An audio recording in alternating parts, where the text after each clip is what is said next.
Chapter का नाम है नॉन प्रॉफिट ऑर्गेनाइजेशंस। ठीक है, तो नॉन प्रॉफिट ऑर्गेनाइजेशंस क्या होते हैं? बेसिकली ये ऐसी संस्थाएं होती हैं या ऐसे ऑर्गेनाइजेशंस होते हैं जिनका मेन पर्पस मुनाफा कमाने का नहीं होता, जिनका मेन पर्पस होता है सोशल वेलफेयर करने का, सामाजिक सेवा करने का। ठीक है ना? तो इनका नॉन प्रॉफिट ऑर्गेनाइजेशंस का और मेन बिजनेस ऑर्गेनाइजेशंस का कुछ डिफरेंस होता है। डिफरेंस मेनली तो यही होता है कि ये लोग काम करते हैं सोशल वेलफेयर के लिए और मेन बिजनेस जो होता है वो काम करता है अपने प्रॉफिट मोटिव के लिए। तो इसीलिए इनके करने का ढंग, इनके काम करने का तरीका थोड़ा अलग होता है और मेन बिजनेस कर रहे होते हैं लोग, उनका काम करने का तरीका और ढंग अलग होता है। तो इसीलिए इनके आइटम्स भी अलग होते हैं और उनके आइटम्स भी अलग होते हैं। लेकिन हमारे लिए जो मुद्दे की बात है, क्योंकि हम तो मुंशी हैं, तो हमारे लिए मुद्दे की बात यह है कि इनके जो फाइनल अकाउंट्स होते हैं या इनकी कह लो जो मुंशीगिरी होती है वो क्या होती है, क्योंकि हमारे चैप्टर में तो हमको वो आनी चाहिए। तो उस पर मैं आपके साथ सारी बातें डिस्कस कर लूंगा। तो सबसे पहले जो ये फाइनल अकाउंट्स अपने प्रिपेयर करते हैं उसके अंदर एक प्रिपेयर करते हैं ये रिसिप्ट एंड पेमेंट अकाउंट। दूसरा जो ये प्रिपेयर करते हैं वो करते हैं इनकम एंड एक्सपेंडिचर अकाउंट। और तीसरा जो ये प्रिपेयर करते हैं वो करते हैं बैलेंस शीट। तो इसका मतलब ये हो गया कि हमारा पूरा चैप्टर जो होगा अकाउंटिंग के नजरिए से वो इन तीन चीजों के इर्द गिर्द ही घूमता चलेगा, क्योंकि इनकी अकाउंटिंग जो होती है फाइनल अकाउंट्स की उसमें ये तीन चीजें ये प्रिपेयर करते हैं। एक होता है रिसिप्ट एंड पेमेंट अकाउंट, एक होता है इनकम एंड एक्सपेंडिचर अकाउंट, एक होती है बैलेंस शीट। तो तीनों के बारे में हम डिटेल में डिस्कस तो करते ही चलेंगे। अब सबसे पहले मैं वन बाय वन आपके साथ अगर डिटेल में डिस्कस करना शुरू करूं रिसिप्ट एंड पेमेंट अकाउंट से, तो रिसिप्ट एंड पेमेंट अकाउंट जो होता है ये एक प्रकार से आप समझ लो समरी होता है कैश या बैंक ट्रांजैक्शंस की। अब आपने सेम चीज जो है वो पहले बचपन में सुन रखी है। आपने सेम चीज कहां सुन रखी है बचपन में? जब आप कैश बुक बनाते थे तो कैश बुक जो होती थी उसको भी यही बोलते थे कि उसके अंदर हम सारी अपनी बिजनेस की कैश की और बैंक की ट्रांजैक्शंस को रिकॉर्ड कर लेते हैं, है ना? तो रिसिप्ट एंड पेमेंट अकाउंट जो होता है इसको आप मन की आंखों से बिल्कुल एक कैश अकाउंट की तरह समझ सकते हो, या आप बिल्कुल इसको ऐसे ही सोचो कि ये हम एक कैश अकाउंट ही प्रिपेयर कर रहे हैं। कैश अकाउंट का कहने का मेरा मतलब बैंक भी है वैसे तो, लेकिन आप मोटा मोटा समझो कि इसको हम एक कैश अकाउंट की तरह प्रिपेयर कर रहे होते हैं। अब कैश अकाउंट का नियम क्या होता है? कैश अकाउंट का नियम ये होता है कि उसमें डेबिट साइड में हम हमेशा क्या रिकॉर्ड करते हैं? रिसिप्ट्स, जो भी पैसा हमारे पास आया। और क्रेडिट साइड में हम क्या रिकॉर्ड करते हैं? पेमेंट्स, जो भी पैसा हमने दिया। तो ये उसका लॉजिक होता है कैश अकाउंट का। तो डेबिट साइड में रिकॉर्ड करना है रिसिप्ट्स को और क्रेडिट साइड में रिकॉर्ड करना है पेमेंट्स को, राइट?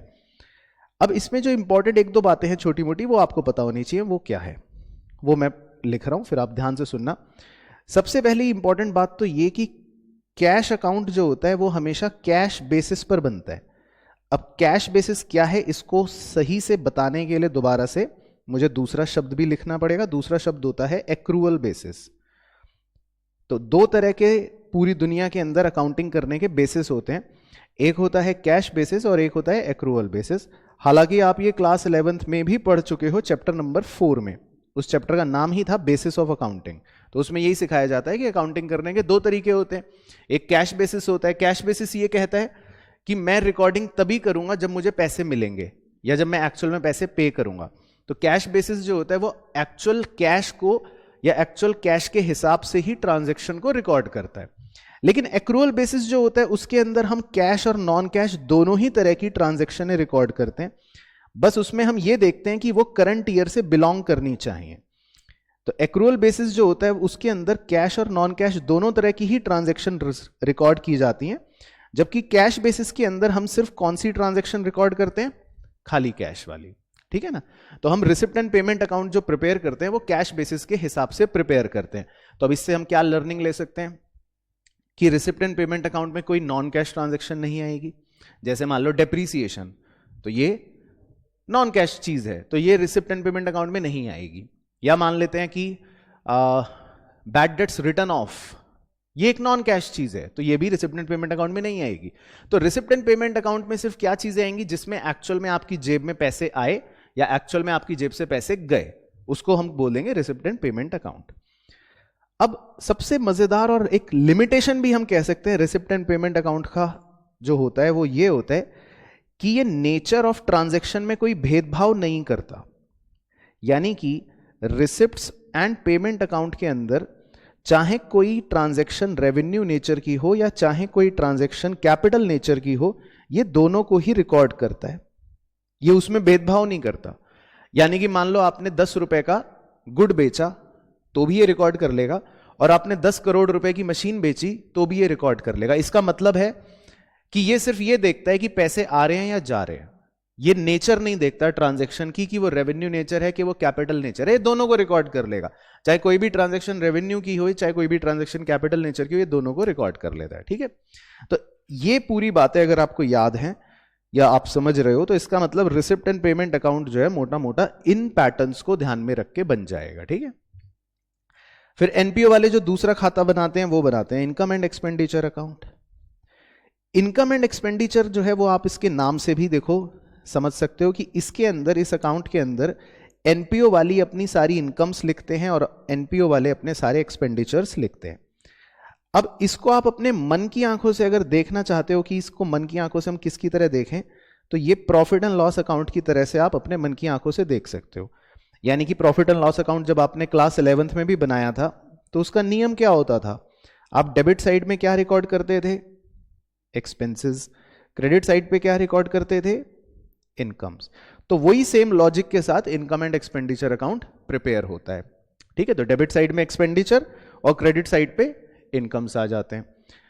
अब जैसा कि मैंने आपको बताया कि दुनिया में 2 तरह के बेसिस होते हैं अकाउंटिंग करने के, तो रिसिप्ट एंड पेमेंट अकाउंट तो कैश बेसिस पर चल रहा होता है, लेकिन इनकम एंड एक्सपेंडिचर अकाउंट जो है वो चलता है एक्रूअल बेसिस पर।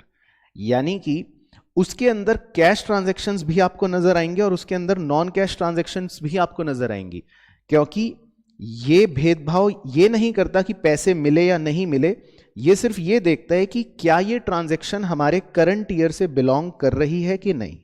उदाहरण के तौर पे जैसे डेप्रीसिएशन, तो डेप्रीसिएशन वैसे तो नॉन कैश है, लेकिन क्या आप इसको रिकॉर्ड करते हो अपने खर्चे में, करते हो। या बैड डेट्स हैं, बैड डेट्स वैसे तो नॉन कैश है, लेकिन क्या आप इसको रिकॉर्ड करते हो अपने खर्चे में, करते हो। तो इनकम एंड एक्सपेंडिचर अकाउंट जो है वो फोकस करता है कि कोई भी चीज अगर हमारे करंट ईयर की है, चाहे वो कैश हो चाहे वो नॉन कैश हो, वो उसको रिकॉर्ड कर लेगी। लेकिन हां, सबसे बड़ा सतर्क रहने का जो पॉइंट है जो इस बादल में मैं लिखूंगा वो ये कि इनकम एंड एक्सपेंडिचर अकाउंट या पीएनएल अकाउंट जिसको आप मन की आंखों से देख रहे हो, क्योंकि वो हमारा सही मुनाफा या सही नुकसान बताता है बिजनेस का, और ऑब्वियसली एनपीओ है तो मैं इसको बिजनेस नहीं बोलूंगा, एनपीओ ही बोल दूंगा, और मुनाफे नुकसान को अंग्रेजी में यहां पे प्रॉफिट लॉस नहीं बोलते, सरप्लस डेफिसिट बोलते हैं। तो एनपीओ वालों का सही सरप्लस और सही डेफिसिट बताने के लिए इनकम एंड एक्सपेंडिचर अकाउंट में सिर्फ और सिर्फ और सिर्फ और सिर्फ रेवेन्यू ट्रांजैक्शंस ही रिकॉर्ड की जाती हैं। तो यानी कि आपने मशीन अगर बेच दी तो वो यहां पर रिकॉर्ड नहीं होगी, उसका यहां से कोई लेना देना नहीं है। या आपकी कोई भी कैपिटल नेचर की ट्रांजैक्शन जो होगी वो यहां पे रिकॉर्ड नहीं होगी, क्योंकि उसका यहां पे कोई लेना देना नहीं है। तो इनकम एंड एक्सपेंडिचर अकाउंट बनाते समय आपको इन्हीं बातों का विशेष ध्यान रखना पड़ता है। तो यहां तक क्लियर हो गया, यहां तक याद आ गया सब बच्चों को? ठीक है। और तीसरी जो आखिरी चीज होती है एनपीओ वालों की, जो वो बैलेंस शीट बनाते हैं, तो बैलेंस शीट जो होती है वो आप मानो 90% सेम ही होती है जो नॉर्मल बिजनेस की होती है, क्योंकि इनके लिए लायबिलिटीज जो हैं वो भी वही रहेंगी, इनके एसेट्स जो हैं वो भी वही रहेंगे। लायबिलिटीज और एसेट्स के मीनिंग तो बदल नहीं जाएंगे बिजनेस के बदलने से, तो सब कुछ वही रहेगा। जो 10% हल्का सा चेंज आता है फ्लेवर के अंदर, वो आता है क्योंकि इनकी बैलेंस शीट जो बनती है वो फंड बेस्ड अकाउंटिंग को फॉलो करके बनती है। तो हमें जो मेनली थोड़ी बहुत चर्चा करनी भी पड़ती है एनपीओ के अंदर, वो सिर्फ इस पोर्शन की करनी पड़ती है कि आखिर इनकी बैलेंस शीट के अंदर ये फंड बेस्ड अकाउंटिंग नाम की क्या चीज हो रही होती है। तो ये बैलेंस शीट तो प्रिपेयर करेंगे नॉर्मल तरीके से ही, लेकिन बैलेंस शीट के अंदर आपको जो नई चीज नजर आएगी एनपीओ वालों के साथ, वो आएगी फंड बेस्ड अकाउंटिंग। तो ये कुछ एक थोड़ा सा अलग पार्ट करते हैं जो बाकी नॉर्मल बिजनेस से अलग होता है। तो कुल मिला के इस चैप्टर में ये 3 चीजें इनकी अकाउंटिंग का पार्ट होती हैं: receipt and payment account, income and expenditure account और बैलेंस शीट। और तीनों चीजों का मैंने आपको बता दिया कि किसके अंदर क्या है, किसके अंदर क्या है, किसके अंदर किन बातों का हमें ध्यान रखना होता है। तो यहां तक कहानी अब खत्म होने के बाद अब हम कुछ बातों की आपके साथ चर्चा करते हैं। तो जैसे अब हमें कुछ ऐसा समझ लो कि इस चैप्टर के अंदर कुछ आइटम्स के बारे में हमें पता होना चाहिए। तो जैसा कि मैंने आपको कहा कि भाई एनपीओ वाले जो हैं ये नॉर्मल बिजनेस से थोड़ा हटके हैं, तो इनके आइटम्स भी थोड़ा सा हटके होंगे। तो वो बातों से थोड़ा सा हमको फेमिलियर होना चाहिए कि भाई एनपीओ वाले जो हैं इनके क्या क्या आइटम्स हो सकते हैं। तो जैसे अगर मैं पहले आपको एक आइटम की बात करूं, जो सबसे पहले आइटम वहीं से शुरू करूंगा कि हमने एक टर्म यूज करी बैलेंस शीट के टाइम पर, फंड बेस्ड अकाउंटिंग। तो पहले हम इसी पर फोकस करते हैं कि ये क्योंकि बिल्कुल नई चीज आ गई और एग्जाम में खाली इसी पर बेस्ड एक छोटा क्वेश्चन पूछ सकता है 3 नंबर का। तो हम पहले इस पर फोकस कर लेते हैं कि ये आखिर क्या होती है फंड बेस्ड अकाउंटिंग। देखो, फंड बेस्ड अकाउंटिंग का मतलब मोटा मोटा तो ये है कि मान लो, मैं एग्जांपल ले रहा हूं बिल्कुल डिटेल में आपको अच्छे से समझाने के लिए, कि मान लो आपके पास आपकी बैलेंस शीट में एक फंड रखा हुआ है। फंड का मतलब है कि थोड़ी देर के लिए आप इसको रिजर्व समझ लो, एक रिजर्व रखा हुआ है। ठीक है, मान लेते हैं मैं आपकी एक मनगढ़ंत बैलेंस शीट बना रहा हूं। 2000 रुपए का आपका रिजर्व है, 500 रुपए के आपके क्रेडिटर्स हैं फॉर एग्जाम्पल। ठीक है, और आपके पास कैश है 2500 रुपए का। ठीक है, तो फॉर एग्जाम्पल ये आपकी बैलेंस शीट टैली हो रही है अभी। अब आपने सोचा कि मैं एक काम करता हूं, मेरे पास कैश है रखा हुआ 2500 रुपए, चलो इससे फर्नीचर खरीद लेते हैं, या आपने सोचा चलो इससे मशीन खरीद लेते हैं, या आपने सोचा चलो इससे ये खरीद लेते हैं। तो आप अपने कैश को यूज कर लेते हो, आप फ्री हो, कुछ भी करो, कोई रोक टोक नहीं है। लेकिन एनपीओ वाले जो होते हैं उनका काम बिजनेस करना नहीं है, उनका काम है सोशल वेलफेयर करना। और कई बार एनपीओ वालों के बहुत से ऑब्जेक्टिव्स ऐसे होते हैं जो किसी ना किसी स्पेसिफिक नीड को पूरा कर रहे होते हैं। मान लो कोई एनपीओ है जो स्पोर्ट्स सोसाइटी या स्पोर्ट्स से एंगेज्ड है, तो उनका ऑब्जेक्टिव हो सकता है कि हमें एक स्पोर्ट्स क्लब बनाना है, या हमको पवेलियन बनाना है, या हमको कोई बिल्डिंग बनानी है जो आगे चल के बच्चों को स्पोर्ट्स की सुविधाएं प्रोवाइड कर सके।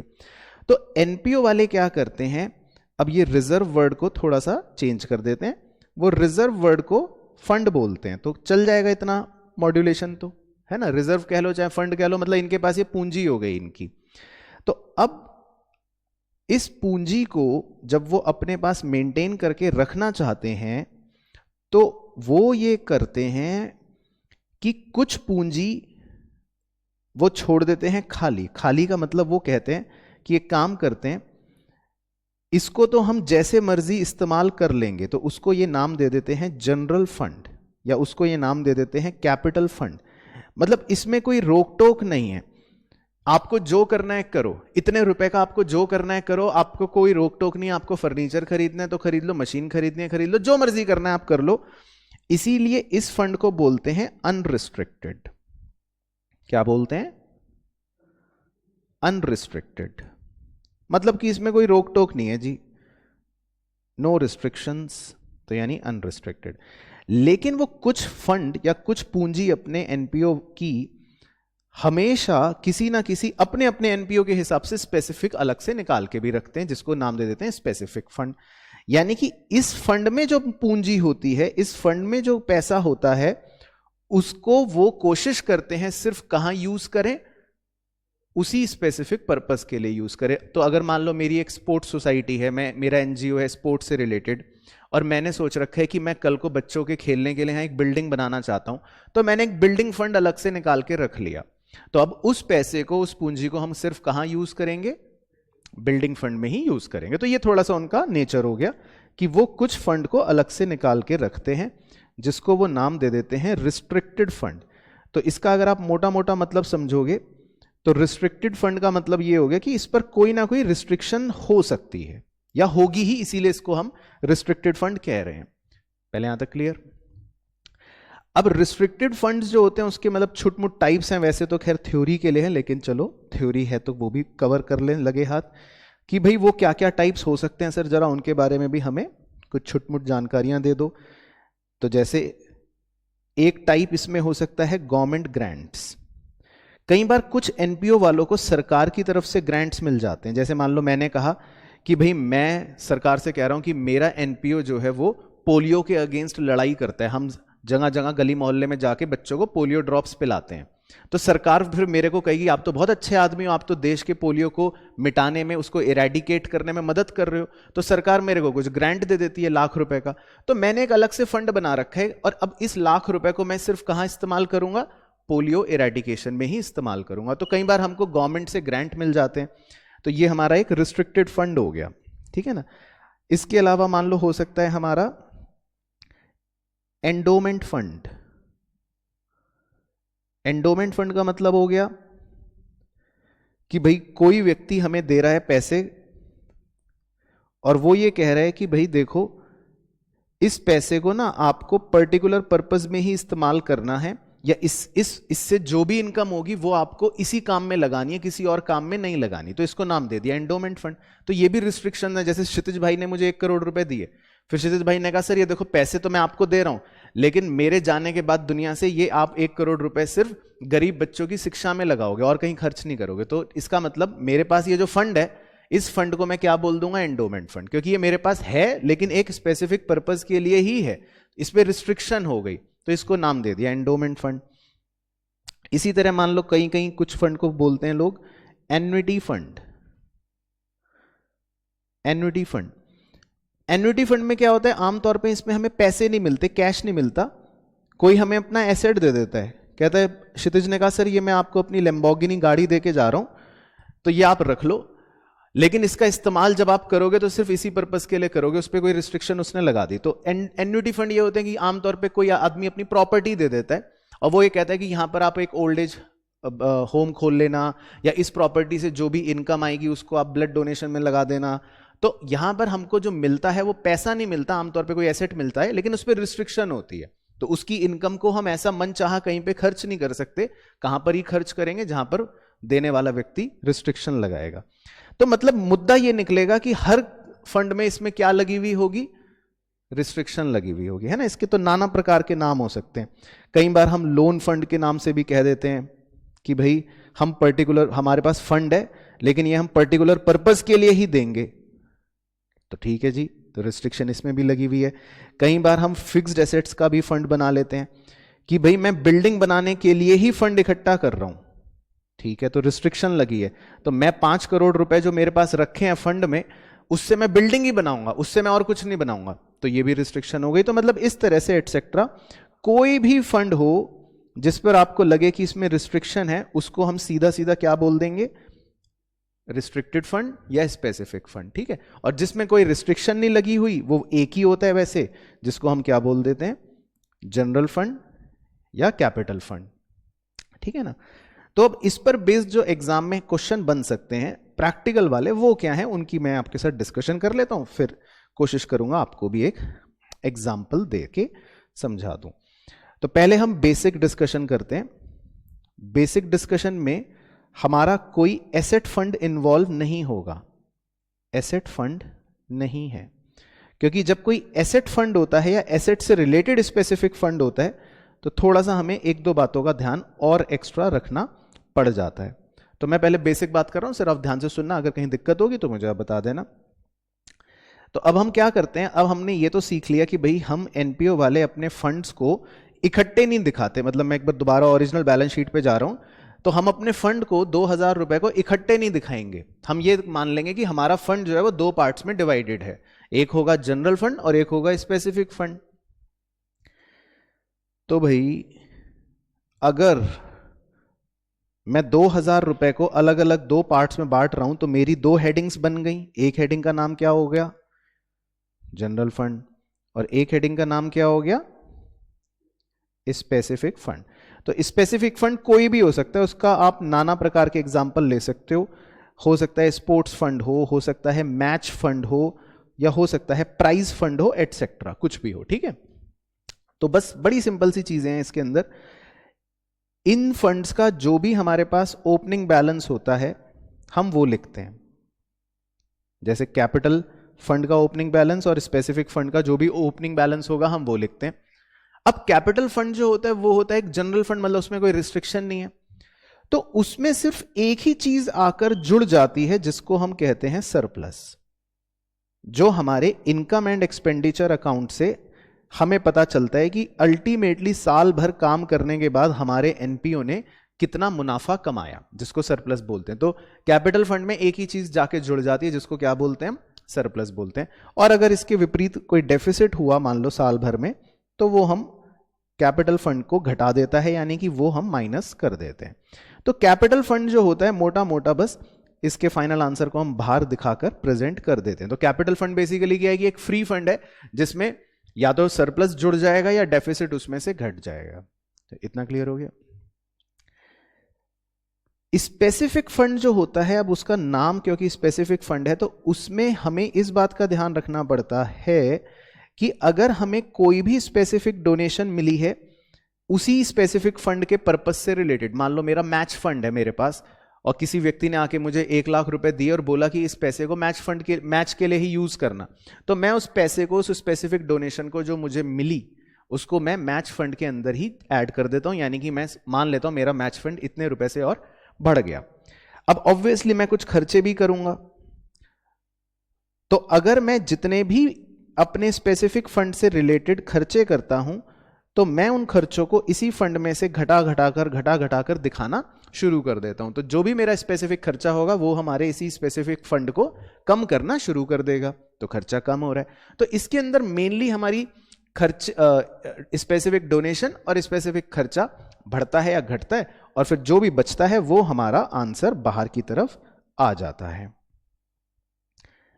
अब इसमें एक ही क्रिटिकल इशू हो सकता है, वो क्या, उसकी चर्चा कर लेते हैं। मान लेते हैं हमारा ओपनिंग बैलेंस था 5,000 और हमें स्पेसिफिक डोनेशन कहीं से मिल गई 1,000 की, लेकिन जब हम खर्चा करने लगे तो खर्चे पे तो कंट्रोल हर किसी का होता नहीं है। तो मान लेते हैं खर्चा हो गया 7,500 का, तो इसका मतलब हमारे फंड में उतने पैसे शायद नहीं थे जितना हमने खर्चा कर दिया। तो फिर अब क्या होगा, तो बच्चे बताएंगे कि अब क्या होगा। बताओ क्षितिज भाई, कितने रुपए, और यहां पे कितना कम है, 1,500। बिल्कुल सही, तो मैडम ने बिल्कुल सही बताया। तो क्षितिज भाई आपको याद रखना है, अब कितने रुपए कम पड़े अपने को, 1,500, है ना, समझ गए। हमारे फंड में 5,000 रुपए थे, 1,000 रुपए हमको स्पेसिफिक डोनेशन और मिल गई थी, लेकिन जब हम स्पेसिफिक खर्चे करने लगे तो 7,500 के स्पेसिफिक खर्चे हो गए। तो इसका मतलब आपके पास कितने रुपए पैसे की कमी पड़ी, 1,500 रुपए कम पड़ गए फंड में, है ना। तो इस केस में हमारा फंड तो निल वैल्यू पर शो हो जाएगा, मतलब हम कहेंगे फंड में हमारे पास कितने रुपए बचे हैं, कुछ भी नहीं, निल, फंड खत्म, जीरो। और ऊपर से फिर भी जो एक्स्ट्रा 1,500 रुपए का हमारा खर्चा हो रहा है, उस खर्चे को हम अपने इनकम एंड एक्सपेंडिचर अकाउंट में खर्चे वाली साइड पर शो कर देंगे। तो खर्चे वाली साइड कौन सी होती है, डेबिट साइड। तो ये एक छोटा सा क्रिटिकल पॉइंट बस इसमें बन सकता है, और इसके अलावा कोई भी क्रिटिकल पॉइंट इस फंड में तो नहीं होता। तो यहां तक क्लियर हो गया। अब आते हैं जी दूसरे तरह के फंड बेस्ड अकाउंटिंग के कॉन्सेप्ट पर, जिसमें एसेट फंड भी होगा या हो सकता है। तो ये थोड़ा सा बेसिक से अगला लेवल बन गया, यानी कॉम्प्लेक्स। यानी कि ये एनपीओ वाले कोई स्पेसिफिक फंड मेंटेन करते हैं और वो स्पेसिफिक फंड किसी एसेट से रिलेटेड है, एसेट फंड भी है। तो इसके बारे में मुझे डिटेल में डिस्कस करना पड़ेगा, तो आप बिल्कुल ध्यान से सुनना, क्योंकि जो मैं डिस्कस करूंगा वो आपकी कॉन्सेप्चुअल अंडरस्टैंडिंग को बनाने के लिए करूंगा। तो हो सकता है आपको लगे कि ये तो किताब में कहीं दे नहीं रखा, पर मुझे उससे फर्क नहीं पड़ता, मैं आपकी कॉन्सेप्चुअल अंडरस्टैंडिंग डेवलप करने के लिए सारी बातें आपको समझाऊंगा। तो बस आप ध्यान से सुनते रहना। मैं एक एग्जाम्पल ले रहा हूं, कैश मान लेते हैं हमारे पास है 2,500 रुपए का, और हमारे पास कैपिटल फंड है, मान लेते हैं, मतलब फ्री वाला फंड है 2,500 रुपए का, और बैलेंस शीट हमारी टैली हो रही है, ठीक है। अब मैंने सोचा कि मेरे पास तो भाई फ्री फंड पड़ा है और मेरे पास पैसे भी पड़े हैं, मैं कुछ भी कर सकता हूं, अभी तो मेरे ऊपर कोई रोक टोक नहीं है। इसके हिसाब से देखा जाए तो अभी तो मेरे ऊपर कोई रोक टोक नहीं है, मैं जो मर्जी करूं। लेकिन मुझे सपना आया, मेरे को लगा कि यार मुझे बिल्डिंग बनानी चाहिए, क्योंकि भविष्य में बच्चे आएंगे तो बच्चों को खेलने के लिए एक अच्छी बिल्डिंग देना चाहता हूं मैं, तो मैं बिल्डिंग बनाना चाहता हूं। तो मैंने सोचा कि चलो एक काम करते हैं, अब हम एक बिल्डिंग फंड बनाते हैं। कि भाई बिल्डिंग कितने की बनेगी। मान लेते हैं बिल्डिंग 500 रुपए की बनेगी, तो मैंने सोचा चलो एक काम करता हूं, मैं अपने कैश को थोड़ा सा रोकने के लिए कि भाई मैं अपने ऊपर एक रिस्ट्रिक्शन लगाने के लिए, आप भी तो करते हो ना, कई बार आपको पता होता है भाई ये पैसे मुझे मिले, इस पैसे को मुझे 2 महीने बाद ये खरीदना है, तो आप उसको अलग रख देते हो कि मैं अगर स्कूल लेके चला गया तो खर्च हो जाएंगे, तो आप भी तो करते हो ना एक काम। तो मैंने सोचा कि चलो मैं काम करता हूं, मैं इस फंड को अलग करता हूं। तो अब मेरा स्टेप देखना, तो मैंने क्या करा, अपने सबसे पहले कैपिटल फंड में से 500 रुपए निकाले और एक नया फंड बना के तैयार कर लिया, इसका नाम हो गया बिल्डिंग फंड। तो अभी भी मेरी बैलेंस शीट टैली रहेगी, कोई टेंशन नहीं, बोलो हाँ, बैलेंस शीट टैली। तो मैंने पहले स्टेप में क्या कर लिया, अपने कैपिटल फंड में से 500 रुपए निकाल के एक बिल्डिंग फंड बना लिए। इसका मतलब है कि मैंने लायबिलिटी साइड में एक नया फंड दिखा दिया स्पेसिफिक की बिल्डिंग फंड है। ओके, लेकिन खाली ये कर देने से ही आपके ऊपर रिस्ट्रिक्शन नहीं है। मैं बताता हूं कैसे। मान लो इसके बाद मैंने क्या करा, मान लो इसके बाद मैंने फर्नीचर खरीद लिया, मैं बाजार गया था घूमने, मुझे एक फर्नीचर बड़ा पसंद आया, तो मान लो इसके बाद मैंने एक फर्नीचर परचेज कर लिया 2500 का। तो जैसे ही मैं फर्नीचर परचेज करूंगा 2500 का, तो अब मेरी बैलेंस शीट का नजारा देखना क्या बनेगा। मेरी बैलेंस शीट के अंदर कैपिटल फंड तो as it is 2000, building fund as it is 500, और अब मेरा कैश तो कितना हो गया, खत्म, और सारे पैसों का मैंने क्या खरीद लिया, फर्नीचर। तो मैं अपना कैश जीरो करके आ गया, ठन ठन गोपाल। तो बैलेंस शीट तो देखो टैली हो रही है, लेकिन क्या अब आप एक भी रुपए की बिल्डिंग बना पाओगे? क्या आपके पास कैश है? क्या आपके पास पैसे हैं? नहीं है ना। अब कर लो इस बिल्डिंग फंड का क्या करोगे, लाइबिलिटी साइड में 500 रुपए का क्या करोगे क्षितिज भाई, पैसे तो खत्म, कैश तो जीरो। बात समझ आ रही है? तो एक्चुअल रिस्ट्रिक्शन लगाने के लिए अब देखो कंपनियां, मतलब एनपीओ वाले क्या करते हैं, वो कहते हैं एक काम करते हैं, मैं अपने कैश में से भी 500 रुपए ना कहीं निवेश कर देता हूं ताकि ये खर्च ना हो। तो ये एक निवेश करते हैं एनपीओ वाले, ये एक इन्वेस्टमेंट खरीद लेते हैं। अब ये इन्होंने कहीं पर भी कराओ निवेश, वो हमारे लिए मटेरियल है, चाहे बैंक में एफडी कर ली, चाहे किसी कंपनी के शेयर खरीद लिए, चाहे गवर्नमेंट सिक्योरिटी खरीद ली, इन्होंने निवेश करना है। 500 रुपए इन्हें क्या करना है, निवेश करना है। तो मान लेते हैं मैं ऐसा लिख रहा हूं, इन्वेस्टमेंट परचेज 500 रुपए, तो इन्होंने मान लेते हैं इन्वेस्टमेंट खरीद ली 500 रुपए की। तो अब बैलेंस शीट का नजारा देखो क्या होगा, कैपिटल फंड 2000, बिल्डिंग फंड 500, और अब मेरे कैश में से 500 रुपए कम हो जाएंगे क्योंकि मैंने इन्वेस्टमेंट खरीद ली, और एसेट साइड पे अब मेरा इन्वेस्टमेंट 500 रुपए का आना शुरू हो जाएगा। तो मेरी बैलेंस शीट टैली अब यही होगा, यही होगा, कोई दिक्कत तो नहीं है। अब ऐसा करते ही क्या हो जाता है, एनपीओ वाले थोड़ा सा और रिस्ट्रिक्ट हो जाते हैं। इसका मतलब अब अगर मैं कहीं मार्केट में घूम भी रहा हूंगा और मुझे कोई फर्नीचर मान लो पसंद भी आ गया, तो मैं कितने का ही फर्नीचर खरीद पाऊंगा, 2000 का। तो एटलीस्ट मैंने अपनी बिल्डिंग फंड के नाम का एक निवेश कर दिया, तो मैं सुरक्षित और ज्यादा हो गया। क्यों क्षितिज भाई, मानते हो सब बच्चे? तो इस इन्वेस्टमेंट का बस एक नाम दे देते हैं ताकि ये बैलेंस शीट में अलग से चमकती रहे, पता लगता रहे ओ कि ये इन्वेस्टमेंट बिल्डिंग फंड इन्वेस्टमेंट है। तो इस इन्वेस्टमेंट का एक अलग से चमकीला नाम आ गया, बिल्डिंग फंड इन्वेस्टमेंट। तो मतलब हमने अपने बिल्डिंग फंड को और ज्यादा सुरक्षित कर दिया, अपने सपने को और ज्यादा सुरक्षित कर दिया। कल को बिल्डिंग बनवाने के लिए आपके पास कम से कम ये तो आपको पता है ना कि अगर कल को बिल्डिंग बनवाने के लिए पैसों की जरूरत पड़ी तो आप उस इन्वेस्टमेंट को क्या कर दोगे, बेच दोगे, और आपके पास 500 रुपए आ जाएंगे। ठीक है।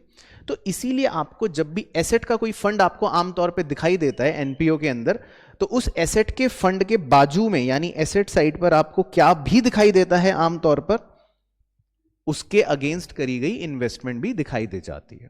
पहले इतना पॉइंट क्लियर हो गया? अच्छा, तो हम यहां तक पहुंच गए।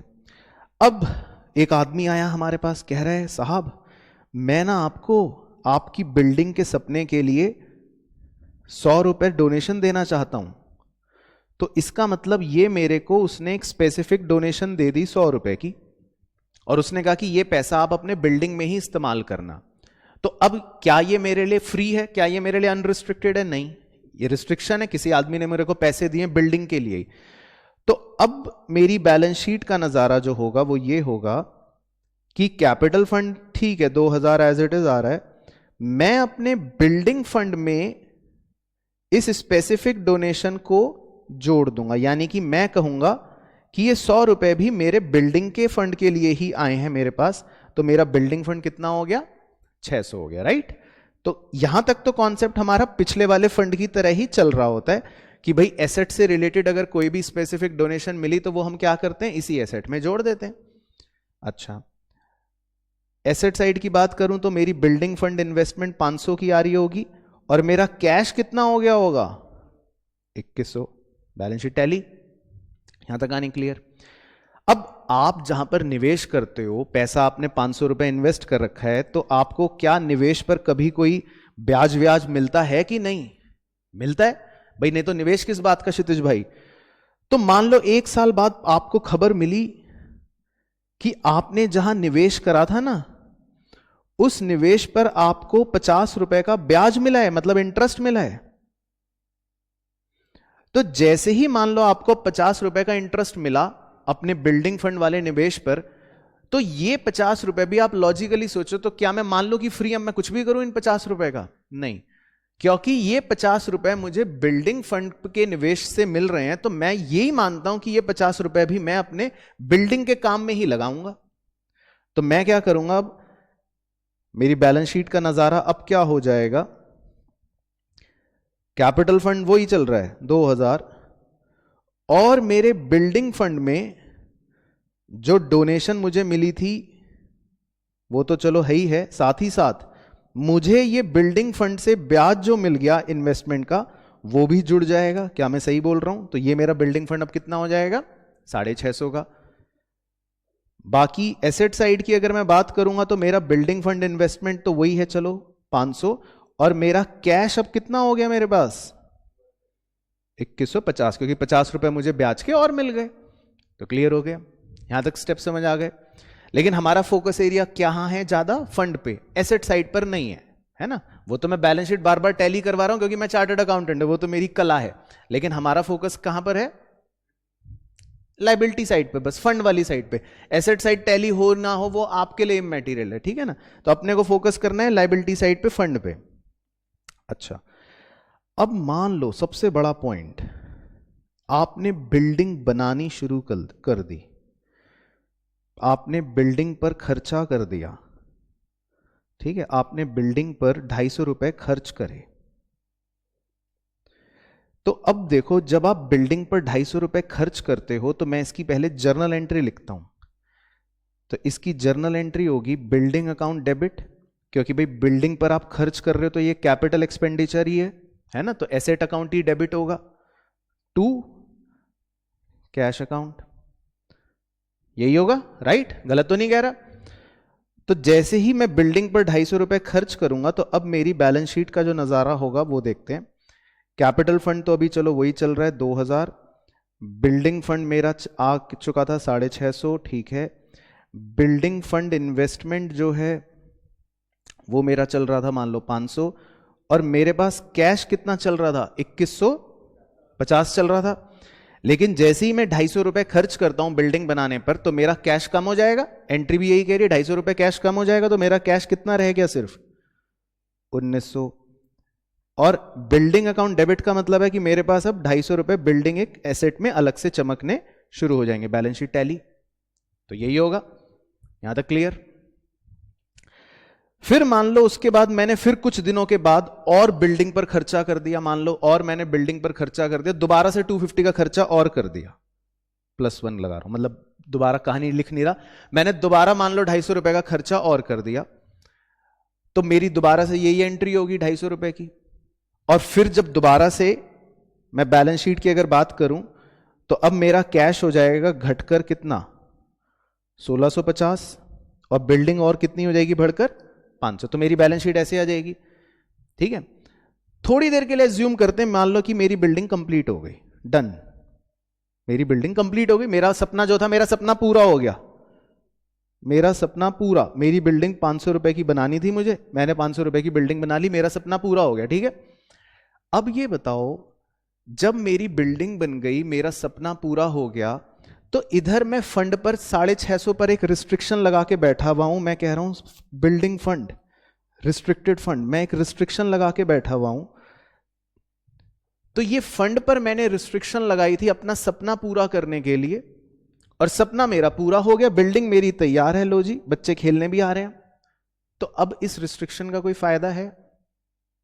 इस रिस्ट्रिक्शन का कोई फायदा तो नहीं क्षितिज भाई, इसको आजाद कर दें हम, फंड को कर सकते हैं आजाद। तो लॉजिकली अब इस फंड की आजादी का दिन आ गया, क्योंकि मेरा सपना पूरा हो गया। तो अगले स्टेप में मैं क्या करूंगा? अगले स्टेप में मैं कहूंगा जाओ चिड़िया उड़ जाओ, तुम जंगल में वापस चली जाओ। तो मैं पूरे के पूरे 650 रुपए कहां भेज दूंगा? वापस कैपिटल फंड में। आजाद हो गया, वापस से फ्री हो गया ना वो। कैपिटल फंड का मतलब क्या है? अनरिस्ट्रिक्टेड, यहां पे जो मर्जी करो। तो मैंने पूरे के पूरे बिल्डिंग फंड को क्या करा? वापस से आजाद कर दिया। अब रिस्ट्रिक्शन का फायदा नहीं ना क्षितिज भाई, मेरा सपना पूरा हो चुका। और asset side as it is जो चल रही है, बिल्डिंग देखो आ रही है, बिल्डिंग फंड इन्वेस्टमेंट भी अभी भी निवेश पड़ा हुआ है। और प्रैक्टिकल बात कर देता हूं। अब मैंने सोचा यार ये इस निवेश का क्या करना, 500 रुपए के निवेश का क्या करना? बिल्डिंग का सपना देखा था वो पूरी हो गई, मैं इस निवेश को बेच देता हूं। मान लेते 500 रुपए का ये इन्वेस्टमेंट था, इसको हमने बेच दिया। तो जैसे ही मैं इसको बेचूंगा, मान लो 500 का ही बेचा, तो अब मेरी इन्वेस्टमेंट बैलेंस शीट से खत्म, 500 रुपए का बेच दिया, और मेरा कैश जो है 2150 हो जाएगा। बैलेंस शीट टैली तो खत्म होगी अकाउंटिंग। तो अब ये देखो कि फंड बेस्ड अकाउंटिंग में जब एसेट भी इन्वॉल्व हो जाता है, तो बस थोड़ी सी एक दो बातें बढ़ जाती हैं। आई होप आपको समझ आ रहा हो कि लेकिन इसका पर्पस क्या था। पहले आप स्टार्टिंग से देख लो कि आपको समझ आया पर्पस क्या था। तो बिल्डिंग फंड अगर है, और आपके केस में बिल्डिंग फंड ही आएगा क्योंकि और कोई एसेट आप बनाओगे नहीं, या मान लो बना भी रहे हो तब भी लॉजिक क्लियर करके चलो कि जब भी हम कोई एसेट फंड क्रिएट कर रहे होते हैं तो इसका मतलब हमारा सपना कुछ एसेट को बनाने का होता है। तो हम इसीलिए एक बिल्डिंग फंड बनाते हैं। फिर आपको यह भी समझ आ गया कि क्यों आपको हमेशा एसेट फंड की इन्वेस्टमेंट नजर आती है, यह भी लॉजिक क्लियर हो गया। उस एसेट फंड के इन्वेस्टमेंट से अगर आपको कोई भी इंटरेस्ट मिलता है तो यह भी आपको समझ आ गया कि वो भी उसी फंड को बढ़ा देगा। यहां तक क्लियर है? और सबसे इंपॉर्टेंट चीज जो मुझे सिखानी थी वो ये कि क्या मैं अब ये बोल सकता हूं कि जब सपना पूरा हो तो उतने फंड को आजादी दे देनी चाहिए? क्या अब इससे आप सब बच्चे अपने मन से एग्री कर रहे हो बिना मेरे जोर जबरदस्ती के कि जितना अगर सपना पूरा हो जाए तो उतना फंड को आजाद करना लॉजिकल है? क्योंकि हमने सपना पूरा करने के लिए ही फंड पर रिस्ट्रिक्शन लगाई थी, और आज अगर हमारा सपना पूरा हो गया तो फंड को आजाद कर देते हैं, राइट? ठीक है, अब इसी बात से मैं बस मेन मुद्दे पर अब आने वाला हूं। मान लो सपना 100% अगर पूरा नहीं हुआ और प्रोपोर्शनेट ही पूरा हुआ, यानी कि सर क्या कहना चाहते हो आप?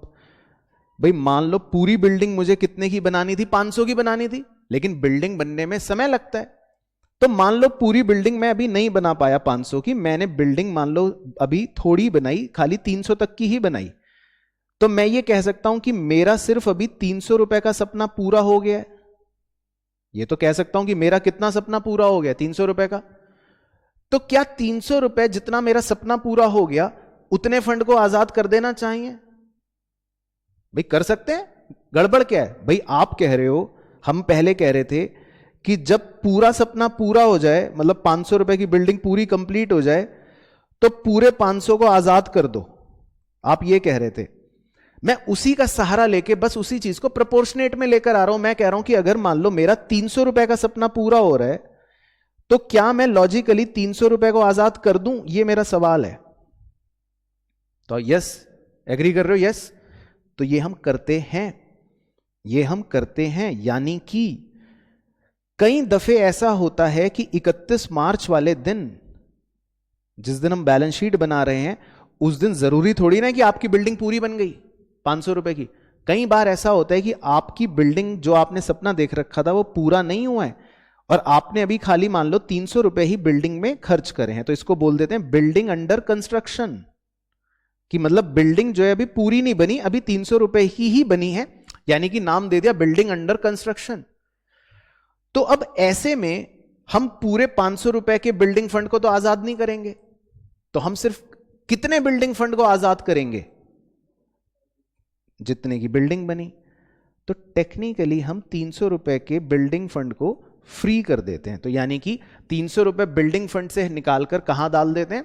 कैपिटल फंड में। ये आपको ध्यान रखना है कि भाई जितना सपना पूरा होगा, तो इसको हिंदी में इसलिए मैंने लिख दिया कि जितना सपना पूरा होगा उतना बिल्डिंग फंड आजाद करना पड़ेगा। ये या तो डाइजेस्ट करो, नहीं करो तो याद रखो। तो मुझे नहीं पता, तो ये सबको याद रहेगा। तो जितना सपना आप पूरा कर लोगे एसेट का, उतना आपको एसेट फंड को आजाद करना पड़ेगा, उसकी रिस्ट्रिक्शन को हटाना पड़ेगा। ठीक है, ये ध्यान रखना है। तो अब फाइनल आते हैं अपने मेन मुद्दे पर, फिर खत्म हो जाएगी बात। तो आपको जब भी कोई एसेट फंड दे रखा होगा, तो उसकी प्रेजेंटेशन आपको लायबिलिटी साइड में जो नजर आएगी वो कैसे नजर आएगी? ओपनिंग बैलेंस, चलो ठीक है, वो दिख जाएगा। उसके अलावा आपको कोई अगर स्पेसिफिक डोनेशन उससे रिलेटेड मिली, वो उस फंड को बढ़ा देगी।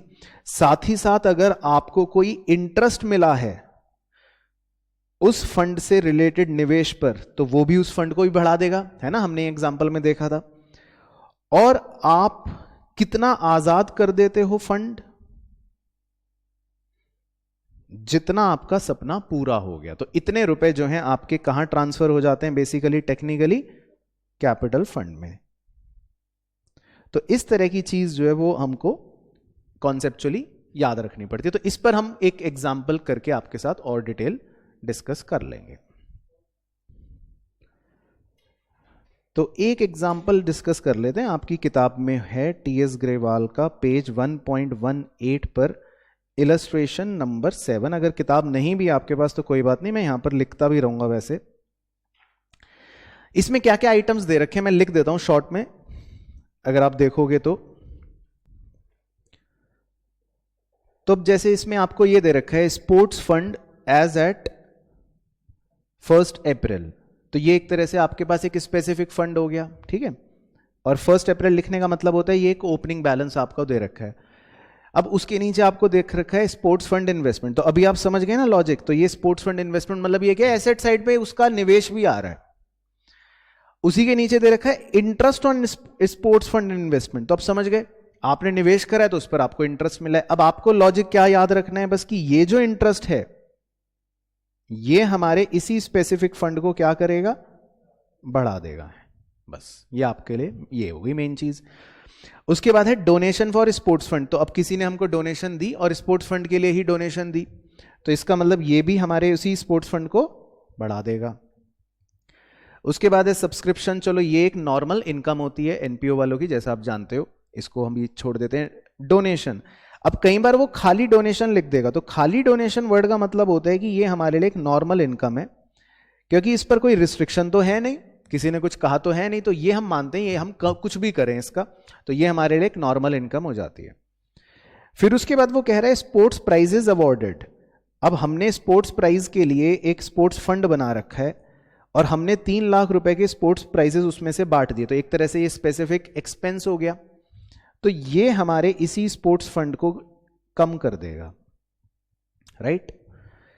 देन उसके बाद एक्सपेंसेस ऑन स्पोर्ट्स इवेंट। तो ये भी एक तरह से हमारे स्पोर्ट्स इवेंट के एक्सपेंसेस हो गए, यानी कि खर्चे हो गए। तो ये भी हमारे स्पोर्ट्स फंड को क्या करेगा, कम कर देगा, minus.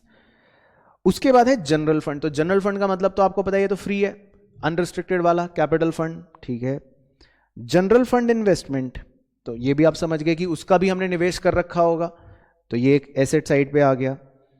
Interest on general fund investment. अब हमें जनरल फंड इन्वेस्टमेंट पर ब्याज मिला, तो पहले बताओ ये ब्याज फ्री है कि रिस्ट्रिक्टेड है? फ्री है, बिल्कुल समझ गए लॉजिक, क्योंकि ये तो जनरल फंड वाले निवेश पर मिला। अब फ्री इनकम हमें हो रही है तो ये तो हमारे इनकम में चली जाएगी, इस पे कोई रोक टोक थोड़ी ना है। तो इस 2 लाख रुपए को हम कहां लिखेंगे, अपने इनकम में लिखेंगे। अब बच्चा क्या गलती करता है, बच्चा सोचता है हमने तो किताबों में रटा था, टीचर ने रटवाया था कि इंटरेस्ट है तो फंड में जोड़ दो। तो टीचर वो आपको सिखाती है स्पेसिफिक फंड के बारे में, जो मैंने भी आपको स्पेसिफिक फंड में सिखाया था। अगर ये बिल्डिंग फंड होता तो मैं भी कहता जोड़ दो, अगर ये स्पोर्ट्स फंड होता तो मैं भी आइटम नंबर 3 की तरह कहता जोड़ दो। लेकिन ये बताओ ये इंटरेस्ट क्या रिस्ट्रिक्टेड है? नहीं है ना, ये इंटरेस्ट फ्री है, मानते हो, ये नॉर्मल है, फ्री है। तो अगर कोई इनकम आपकी फ्री है तो उसको इनकम में ही लिखो ना, उसको किसी फंड में क्यों जोड़ रहे हो? आप क्यों रिस्ट्रिक्शंस लगा रहे हो उस इंटरेस्ट पर? वो इंटरेस्ट तो फ्री है।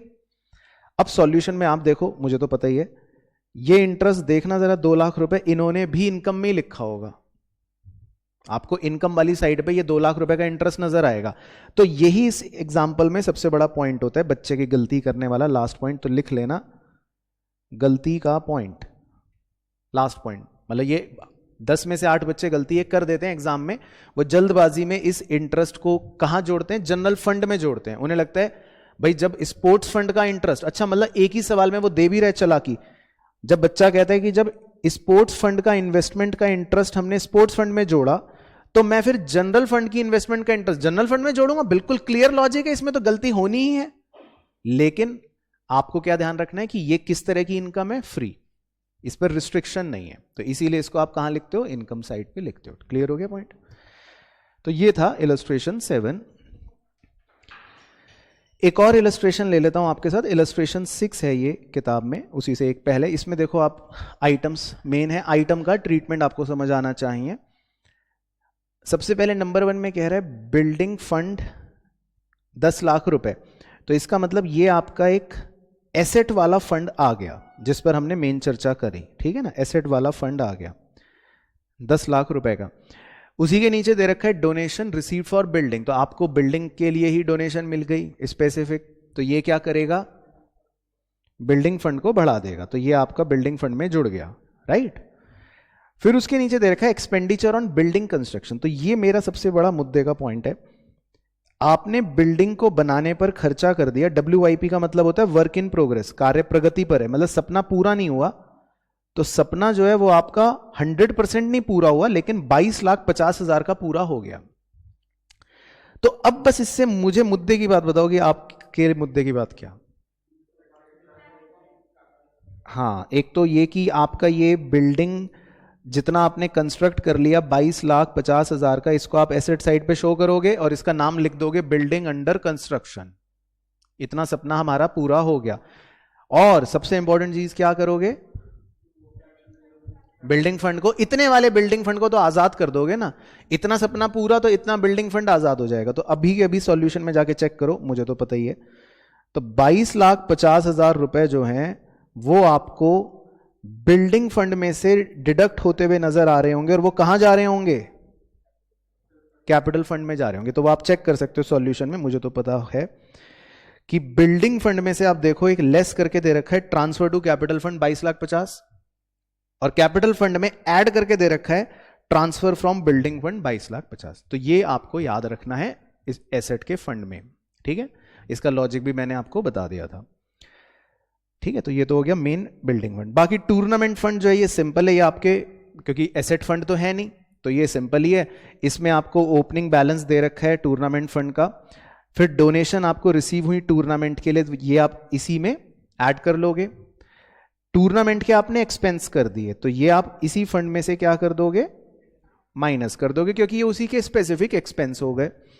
Then proceeds from sale of tournament tickets, tournament के टिकट्स की सेल करके आपको पैसे मिल गए, तो ये उसी फंड को बढ़ा देगा, तो ऐड कर लोगे, ठीक है? तो ये टूर्नामेंट से रिलेटेड चीजें हो गई। उसके बाद एक और पॉइंट है, एक आइटम है, वैसे हमें अलग से भी डिस्कस करना था, वो यहां पर आ गया, लाइफ मेंबरशिप फीस। अब लाइफ मेंबरशिप फीस को लेकर बहुत ही स्पेसिफिक हमें पॉइंट ध्यान रखना पड़ता है। एनपीओ वालों के लिए लाइफ मेंबरशिप फीस जो होती है वो 1 टाइम होती है, मतलब एक ये जीवन में ये एक बार लेते हैं अपने मेंबर से। अब अगर कोई फीस जीवन में एक बार ली जा रही है तो इसका नेचर आप रेवेन्यू नेचर तो कह नहीं सकते, ऐसा तो कह नहीं सकते तो रोजमर्रा का है, हर महीने मिल जाएगा, हर साल मिल जाएगा, नहीं मिल जाएगा। तो इसका नेचर है कैपिटल नेचर का, ये एक कैपिटल रिसिप्ट होता है बेसिकली, मतलब और प्रिसाइजली बोलूं तो ये क्या होता है? कैपिटल रिसिप्ट होता है। तो इसको लाइबिलिटीज साइड में प्रेजेंट करा जाता है, या it is basically your liability, या इसको हम अपने लाइबिलिटी की तरह ट्रीट करते हैं, अपनी इनकम की तरह ट्रीट नहीं करते हैं। तो आप इसको डायरेक्टली चाहे लाइबिलिटी में शो कर दो, या फिर बहुत से लोग इसको कैपिटल फंड में भी जोड़ के लाइबिलिटी में शो कर देते हैं, लेकिन पहला ऑल्टरनेटिव ही ठीक है। तो आप बेहतर है कि लाइफ मेंबरशिप फीस को अलग से लाइबिलिटी साइड में प्रेजेंट कर सकते हो, बाकी किताब वालों का अगर आप देखोगे तो उन्होंने कैपिटल फंड में जोड़ के दिखा रखा है, पर अल्टीमेटली उससे आंसर पे कोई फर्क नहीं पड़ेगा। तो चाहे आप कैपिटल फंड में जोड़ोगे तब भी लायबिलिटी बढ़ गई, अलग से लायबिलिटी में लिखोगे तब भी लायबिलिटी बढ़ गई, तो दोनों तरह से ठीक है। इसके बाद पॉइंट नंबर 4 है कि subscription receive for annual dinner. Dinner जो है वो हमको 31 मई को करना है, तो ये हमें कोई सब्सक्रिप्शन रिसीव हुए एनुअल डिनर के, लेकिन ये हमें कब करना है? 31 मई को। 31 मई का मतलब क्या? मतलब अगले वर्ष। इसी तरह नीचे दे रखा है subscription for annual dinner yet to be received. ये वो सब्सक्रिप्शन के पैसे हैं डिनर के जो हमें येट टू बी रिसीव, मतलब अभी मिलने चाहिए थे लेकिन अभी मिले नहीं हैं, तो इसको हम क्या बोलते हैं? एक तरह से आउटस्टैंडिंग सब्सक्रिप्शन। तो अब इसका क्या करेंगे? आइए सॉल्यूशन में दिखाते हैं आपको, जरा 10,000 पे पहले फोकस करना। तो आउटस्टैंडिंग सब्सक्रिप्शन जो है ये इनकम दे रखा है उन्होंने, कि अच्छा इसमें तो इनकम दे ही नहीं रखी साइड, ठीक है, तो इसका तो आपको कोई सेहत पे फर्क ही नहीं पड़ेगा। और उसके बाद लास्ट दे रखा है मान लो कैपिटल फंड, कैपिटल फंड का सिर्फ ओपनिंग बैलेंस दे रखा है, तो ये ठीक है, इसमें सिर्फ प्रेजेंटेशन बैलेंस शीट की मांग रहा है, लेकिन अगर हम कंप्लीट सवाल डिस्कस करते तो फिर मैं आपको सारे कंप्लीट पहलू बताता, लेकिन अभी मेरा मुद्दा नहीं था। तो फिलहाल मेरा मुद्दा था फंड्स को लेकर, तो उसी पर रिस्ट्रिक्ट रखते हैं अपने आप को। तो फंड बेस्ड अकाउंटिंग में अब आपको फंड का खेल समझ आ गया अच्छे से। अगर हम फंड्स की बात करें, बाकी आइटम्स अभी छोड़ो, मिक्स नहीं करते, तो रिस्ट्रिक्टेड फंड होगा, अनरिस्ट्रिक्टेड फंड होगा। अनरिस्ट्रिक्टेड फंड मतलब कैपिटल फंड होगा, रिस्ट्रिक्टेड मतलब कुछ भी हो सकता है। उसमें जो बिना एसेट वाला होगा वो सिंपल, और अगर एसेट वाला होगा तो उसकी कॉम्प्लिकेशन भी आपको क्लियर हो गई, ठीक है ना। तो मेन चलो ये भी हो गया। अब हम अगले आइटम्स की तरफ बढ़ जाते हैं, कुछ और आइटम्स डिस्कस कर लेते हैं छोटे मोटे। फंड बेस्ड अकाउंटिंग पूरा हमारा क्लियर हो गया। अब एक और एनपीओ वाले के लिए आइटम होता है एंट्रेंस फीस। एंट्रेंस फीस का मतलब होता है कि भाई एनपीओ वाले कहते हैं कि आप हमारे यहां मेंबर बनने आए हो, तो हम आपसे हर साल या हर 6 महीने में, कुछ इस तरह से, आमतौर पे एनुअल होता है कि हम आपसे हर साल एंट्रेंस फीस लेते रहेंगे। जैसे आप अपने स्कूल में भी जब एडमिशन करते हो और अगली क्लास में प्रमोट होते हो, तो वो भी आपसे एक एडमिशन फीस लेते हैं। हालांकि एडमिशन आपने बचपन में नर्सरी में करवा लिया था, लेकिन फिर भी आपकी क्लास जब प्रमोट होती है तो स्कूल वाले, कई स्कूल वाले इस तरह से एडमिशन फीस दोबारा से लेते रहते हैं। तो इसी तरह एनपीओ वाले भी कहते हैं कि हम अपने मेंबर से हर साल एंट्रेंस फीस लेंगे, या उसको वो एडमिशन फीस भी बोल देते हैं। तो अब आपको बताना है कि एडमिशन फीस या एंट्रेंस फीस अगर है एनपीओ वाले के लिए, तो इसका ट्रीटमेंट क्या होगा? इनकम, ठीक है, तो आपने एक शब्द बोल दिया तो वो ही काफी है। तो इसको एनपीओ वाले जो हैं वो अपनी एक रेवेन्यू रिसिप्ट मानते हैं। रेवेन्यू रिसिप्ट का मतलब हो गया, इसका नेचर रेवेन्यू नेचर का है, तो इसीलिए ये इनकम होती है। तो इसको आप अपने इनकम एंड एक्सपेंडिचर अकाउंट में क्रेडिट साइड पर क्या कर दोगे? पोस्ट कर दोगे। क्लियर? तो इस आइटम में बस आपको इतना ही ध्यान रखना है। इसके अलावा अगर मान लो वो बोलता है अगला आइटम स्पेसिफिक डोनेशन, कि कोई स्पेसिफिक डोनेशन आपको मिली, तो उसका क्या करने का? या तो अगर आपके पास स्पेसिफिक फंड है, देखो इसमें दो बातें हो सकती हैं, या तो आपके पास अगर कोई स्पेसिफिक फंड है तो आप क्या करोगे? उसी के अंदर ऐड कर दोगे, जो हमने अभी अभी फंड बेस्ड में सीखा। लेकिन अगर मान लो आपके पास कोई स्पेसिफिक फंड भी नहीं है, मान लो कई बार ऐसा हुआ कि किसी आदमी ने कुछ स्पेसिफिक काम के लिए आपको पैसे दे दिए, भाई आप तो बिल्डिंग बनाने के सपने देख रहे थे, किसी ने आपको पैसे दे दिए 1 करोड़ रुपए, कहा कि यहां पे ना रेल की पटरी बना देना, लेकिन और कुछ मत बनाना। तो आपके पास स्पेसिफिक डोनेशन आ गई, लेकिन उसका फंड ही नहीं था, आपको पता नहीं था, आप प्रिपेयर नहीं था, आपने सपने भी नहीं देख रखे थे इस तरह के, तो फिर आप क्या करोगे? लाइबिलिटी साइड में फिर अलग से लिख दोगे। ध्यान रखना, जाना लाइबिलिटी में ही है। यानी कि इससे निष्कर्ष ये निकलता है कि स्पेसिफिक डोनेशंस जो होते हैं ये कभी भी इनकम नहीं होंगे। ये बात तो तय है कि स्पेसिफिक डोनेशंस जो हैं ये कभी भी क्या नहीं होंगे? इनकम नहीं होंगे। तो चाहे स्पेसिफिक फंड में जाएं, चाहे अलग से लाइबिलिटी में जाएंगे वहीं, पर इनकम ये नहीं होंगे। अच्छा, इसी से बता दो, चलो वो तो खैर सिंपल है। अगर लिखा है जनरल डोनेशन या खाली डोनेशन तो इनकम है। तो अगर खाली डोनेशन लिखा हो या जनरल डोनेशन लिखा हो, तो इसका मतलब ये आपके लिए हमेशा क्या मानी जाएगी? इनकम मानी जाएगी। तो तो जिसको भी मैं इनकम बोलूंगा तो आप उसको अपने आप अब लिख सकते हो या मन की आंखों से सोच सकते हो कि इनकम का मतलब क्या, credit side of income and expenditure account. Okay, चलो इसके बाद एक और आइटम है लेगेसी। तो लेगेसी का पहले मतलब बता देता हूं। लेगेसी का मतलब ये होता है कि मान लो एक आदमी है, उसके आगे पीछे कोई रोने वाला ज्यादा है नहीं, और उस आदमी की मृत्यु बस होने ही वाली है, तो उसने अपनी वसीयत में लिख दिया कि मेरे मरने के उपरांत मेरी सारी प्रॉपर्टी इस एनपीओ को दे देना। तो आपको उस व्यक्ति के मरने पर क्या होगा, प्रॉपर्टी उसकी मिल जाएगी, या पैसे वैसे जो भी हैं वो आपको मिल जाएंगे। तो ये जो आपको पैसे मिले या ये जो आपको प्रॉपर्टी मिली, इसको क्या बोलते हैं, लेगेसी बोलते हैं। ठीक है, तो अब हम इसका क्या करेंगे, मुद्दे की बात, हम इसको कैसे ट्रीट करेंगे। तो आप इसको कैसे ट्रीट करोगे वो डिपेंड करता है मेनली तो सवाल के ऊपर। अगर सवाल ने कहा कि भाई इस आदमी ने अपनी वसीयत में लिखा है कि मेरे मरने के बाद जो प्रॉपर्टी है उसको सिर्फ आप बिल्डिंग बनाने में ही इस्तेमाल करोगे, उसने अगर कोई स्पेसिफिक टर्म्स जोड़ दी तो इसको बोल सकते हैं हम स्पेसिफिक लेगेसी। तो फिर तो आपको इसको लायबिलिटी साइड पर प्रेजेंट करना पड़ेगा, क्योंकि अब ये स्पेसिफिक हो गई, रिस्ट्रिक्शंस आ गए। और अगर उसने कुछ नहीं बोला, उसने कहा कुछ नहीं बोला, क्वेश्चन इज साइलेंट, ठीक है, उसने कोई कंडीशन नहीं लगाई, तो आदमी मर गया, आपको पैसे मिल गए, तो ठीक है। फिर अगर कोई आपको रिस्ट्रिक्शन नहीं लगाई, या उसको हम जनरल लेगेसी भी कह सकते हैं, तो फिर उसको हम मान लेते हैं कि चलो ठीक है, इनकम हो गई, जैसे general donation, just like general donation. तो लेगेसी को आप सिंपली डोनेशन की तरह ही ट्रीट कर लो। तो अगर स्पेसिफिक डोनेशन थी तो आप कहते थे लायबिलिटी, और जनरल डोनेशन थी तो आप कहते थे इनकम। सेम वेज लेगेसी भी गोज। तो अगर कोई स्पेसिफिक लेगेसी मिल गई तो इसका मतलब लायबिलिटी, और अगर कोई लेगेसी आपको बिना किसी रिस्ट्रिक्शन के मिल गई तो मतलब आपकी इनकम हो गई। ठीक है, तो आमतौर पे क्वेश्चन वैसे बता देगा, ना बताए तो हम खुद कर लेंगे। उसके बाद जी नंबर 6, और क्या आइटम्स हो सकते हैं नंबर 6 में। मान लो आपको मिला ग्रांट, ये लिखा है, तो ग्रांट वर्ड का क्या करना है।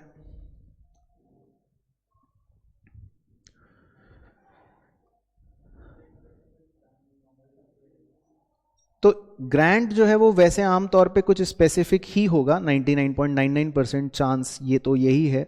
जैसे मैंने आपको रिस्ट्रिक्टेड फंड में बताया भी था ना, गवर्नमेंट ग्रांट्स, तो कई बार सरकार की तरफ से आपको ग्रांट मिल जाते हैं। तो अगर ये ग्रांट स्पेसिफिक नेचर का है तो इसको हम क्या मानेंगे, मतलब लायबिलिटी मानेंगे। तो इसको आप बैलेंस शीट के अंदर अपने लायबिलिटी साइड पर ही प्रेजेंट करना, क्योंकि आमतौर पे ग्रांट्स जो होते हैं वो गवर्नमेंट ही देती है, और तो कोई आपको ग्रांट देगा नहीं भाई। इतने कौन है देश में ऐसा व्यक्ति जो ग्रांट दे। ग्रांट का मतलब होता है कि भाई आप पर उपकार कर दिया गया, तो उपकार तो सरकार ही करेगी आपके अच्छे कामों को देखकर। तो गवर्नमेंट अगर ग्रांट दे रही है तो that is basically A liability only, क्योंकि उसका नेचर थोड़ा सा स्पेसिफिक हो जाता है। बाकी चलो ये बताओ, मान लो आपने कोई अपना एसेट बेच दिया तो क्या होगा। आपने कोई एसेट बेच दिया तो क्या क्षितिज भाई आप इसको अपने इनकम में शो करोगे कि नहीं, मेरा ये सवाल है। करोगे ना शो, वेरी गुड। तो थप्पड़ गाल पे लगाओ खूब। तो जब हम एसेट बेचते हैं तो ये एक कैपिटल नेचर ट्रांजैक्शन है, ठीक है, तो ये इनकम में या एक्सपेंडिचर में नहीं जाती। तो अगर आपने अपना एसेट बेचा है तो it will only reduce the value of asset, ये सिर्फ आपके एसेट की वैल्यू को कम करेगी, ठीक है ना, और वो भी बुक वैल्यू। तो आपके एसेट की जो भी बुक वैल्यू थी जो आप बेच रहे हो, वो चीज आपके एसेट्स की वैल्यूज को कम करेगी। ऐसा नहीं है कि वो आपने इनकम में उठा के लिख दी, ठीक है। परंतु एसेट बेचने पर आपको क्षितिज भाई गेन भी हो सकता है, या आपको एसेट बेचने पर नुकसान भी हो सकता है। उस गेन या उस नुकसान को आप कहां लिखते हो। गेन अगर है तो आप कह सकते हो कि सर ये मेरी इनकम है, और लॉस अगर आपको है तो आप कह सकते हो कि सर ये मेरा नुकसान है। तो गेन को या लॉस को ही आप अपने इनकम या एक्सपेंडिचर में लिखते हो क्षितिज भाई, इस बात का ध्यान रखना है। लेकिन जो सेल करते हो वो सिर्फ एसेट की वैल्यू को कम करता है। आई होप आपको डिफरेंस समझ आ गया होगा, है ना। तो सेल करना इज डिफरेंट चीज, लेकिन उस सेल पर अगर कोई प्रॉफिट या कोई लॉस हुआ है तो दैट इज डिफरेंट चीज। तो हम अपने इनकम में या एक्सपेंडिचर में सिर्फ क्या लिखते हैं, जो हमें गेन या लॉस हुआ। तो इस बात का ध्यान रखते हैं जब हम एसेट को बेच देते हैं। चलो, तो सब बच्चों को बिल्कुल क्लियर हो गया अच्छे से, कोई दिक्कत डाउट तो नहीं है। तो इसके बाद भी और आइटम्स हैं जो हम वैसे अगली कक्षा में डिस्कस करेंगे। मैं थोड़ी सी भूमिका बना देता हूं अगले आइटमों की, कि अगली कक्षा में हम क्या क्या डिस्कस करेंगे। आइटम्स और भी हैं, जैसे एनपीओ वालों की एक सबसे बड़ी इनकम होती है सब्सक्रिप्शन, वो डिस्कस करेंगे। इनकम एनपीओ वालों का एक सबसे बड़ा खर्चा होता है कि उनके कुछ स्टॉक को कंज्यूम कर लिया जाता है, तो वो हम निकालेंगे कि कैसे हमको उनका कंज्यूम्ड पार्ट निकालना है। तो इस तरह के और भी आइटम्स आएंगे। और फिर अल्टीमेटली क्या सीखेंगे, जब आप सारे आइटम्स में पक्के हो जाओगे तो फिर आपको सारे आइटम्स के बारे में जब ज्ञान हो जाएगा तो फिर आप असली मुंशी बन पाओगे, यानी कि फिर आप एनपीओ वालों के क्या बना पाओगे, फाइनल अकाउंट्स। तो फिर अल्टीमेटली जो बड़े सवाल होते हैं वो आपसे कहते हैं कि भाई इनकम एंड एक्सपेंडिचर अकाउंट भी प्रिपेयर करो या बैलेंस शीट भी प्रिपेयर करो, तो फिर हम ये प्रिपेयर कर पाते हैं। क्लियर हो गया कहानी? चलो, डन फॉर द डे।